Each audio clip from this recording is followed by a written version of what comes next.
پورا دین ہے جس کے اندر نماز بھی آتی ہے، روزہ بھی آتا ہے، معاملات بھی آتے ہیں، زکوٰۃ بھی آتا ہے، ہمسایوں کے حق بھی آتے ہیں، گلی کی صفائی بھی آتی ہے۔ تمہارے گھر سے اٹھنے والی شور کی آوازوں سے ہمسایہ تنگ ہے تو پھر بھی تم دین نہیں سمجھے۔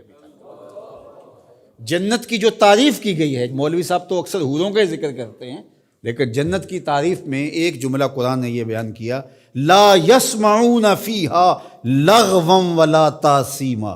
جنت ایسا خوبصورت مقام ہوگا جہاں آپ کو ایسی آواز سننے کو نہیں ملے گی جو تم سننا نہیں چاہتے۔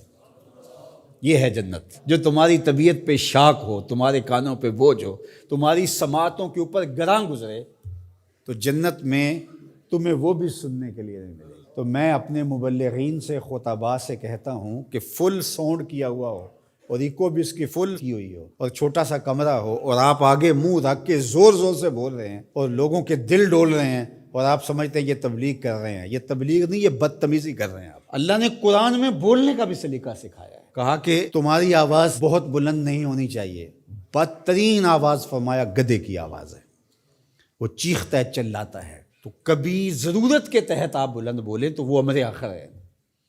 آپ نے دور تک لوگ ہیں اور آواز دینی ہے، یا جنگوں کے اندر رجز پڑے جاتے تھے، وہ ایک الگ بات ہے، لیکن عمومی طور آپ جب لوگوں سے ہم کلام ہو رہے ہوں تو آپ کی آواز لوگوں کے کانوں پہ شاک نہ گزرے، اذیت نہ گزرے۔ بعض اوقات خطیب حضرات جب چپ ہوتے ہیں تو ایسے جیسے سکون مل رہا ہوتا ہے، اور جب بول رہے ہوتے ہیں جس طرح قیامت توڑ رہے ہیں۔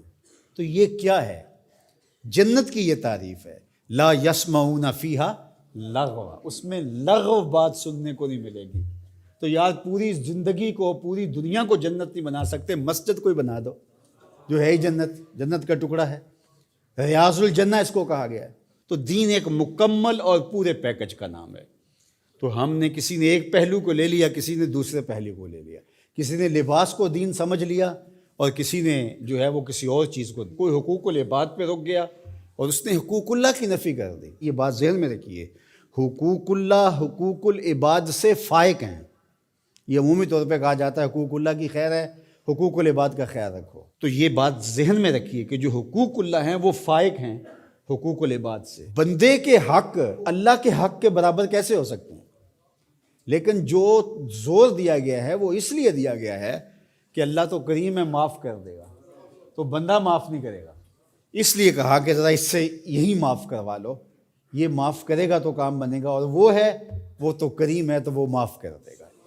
تو اس کا یہ مطلب نہیں نکلتا کہ اس کے حق کوئی کمزور ہیں، اس کے حق بندے سے فائق ہیں، اوپر ہیں۔ تو اس لیے یہ بات ذہن میں رکھیے کہ دین ایک مکمل، کامل، اکمل اور پورا پیکج ہے جس کے اندر سارے پہلو پائے جاتے ہیں، اور ہم ایک پہلو کو بعض اوقات لے لیتے ہیں اور ایک پہلو کو نظر انداز کر دیتے ہیں۔ اسی طرح دین کا کام کرنے والے بھی، ایک تنظیم ایک پہلو کو اجاگر کر رہی ہے، دوسرے کو چھوڑ رہی ہے، دوسری ایک کو اجاگر کر رہی ہے، دوسرے کو چھوڑ رہی ہے۔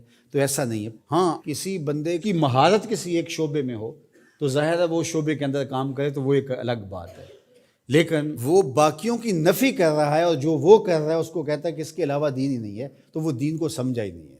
تو دین جو ہے وہ پورے نظام کا نام ہے۔